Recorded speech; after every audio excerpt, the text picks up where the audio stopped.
नमस्कार, ज्ञान की बातों में आपका स्वागत है। पिछले वीडियो में मैंने आपको भस्म की महिमा के बारे में बताया था। आज मैं आपको भस्म की महिमा से जुड़ी एक कथा सुनाऊंगी। वामदेव नामक एक शिव भक्त काम, क्रोध, मोह, लोभ आदि से रहित थे। वे सबको समदृष्टि से देखते, किसी से कोई वस्तु नहीं लेते तथा सदैव मौन धारण कर शिव जी का स्मरण करते हुए संसार में भ्रमण किया करते थे। वे भस्म धारण करते तथा प्रत्येक अवस्था में प्रसन्न रहते थे। उनकी परमहंस गति को देखकर सब लोग उन्हें श्रद्धापूर्वक प्रणाम करते थे। एक दिन वे कौचारण्य नामक वन में जा पहुँचे।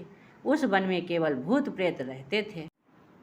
वहीं एक अत्यंत भयानक ब्रह्म राक्षस भी रहता था। कोई भी मनुष्य भय के कारण वहां नहीं जाता था। वह ब्रह्म राक्षस अपने पापों के कारण बहुत दिनों का भूखा प्यासा था। जब उसने वामदेव को वहां आते हुए देखा तो उन्हें खाने के लिए दौड़ पड़ा, परंतु मुनि को कोई भय नहीं हुआ। वे चुपचाप अपने स्थान पर खड़े रहे। यह देखकर ब्रह्म राक्षस उनके शरीर से लिपट गया और यह अभिलाषा करने लगा कि मैं उन्हें अपनी दोनों भुजाओं से उठाकर एक ही ग्रास में खा जाऊंगा। परंतु जिस प्रकार चिंतामणि का स्पर्श करने से लोहा सोना बन जाता है, उसी प्रकार से भक्त वामदेव शरीर का स्पर्श पाते ही उस राक्षस के संपूर्ण पाप नष्ट हो गए और वह शुद्ध हो गया। शिव जी की महिमा को देखो।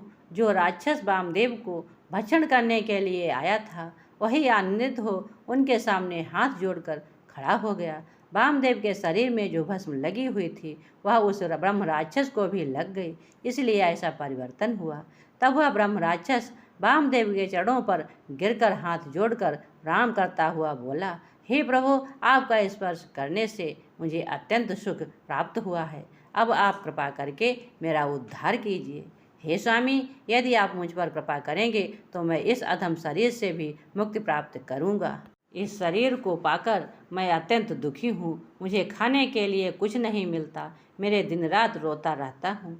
न जाने मैंने कौन से जप, तप, योग, तीर्थ अथवा व्रत किए थे जिससे मुझे आपके दर्शन हुए हैं। ब्रह्म राक्षस की बात सुनकर वामदेव जी बोले, यह सब भस्म की महिमा है। मेरे शरीर पर जो भस्म लगी हुई है उसका स्पर्श तुमने पाया है, इसलिए यह ज्ञान प्राप्त हुआ है। वामदेव ने अपनी झोली से थोड़ी सी भस्म निकालकर उसके मस्तक पर त्रिपुंड लगाया तथा सभी अंगों में भी भस्म लगाई। उस भस्म के लगते ही ब्रह्म राक्षस के संपूर्ण पाप नष्ट हो गए और वह अत्यंत सुंदर एवं तेजस्वी हो गया।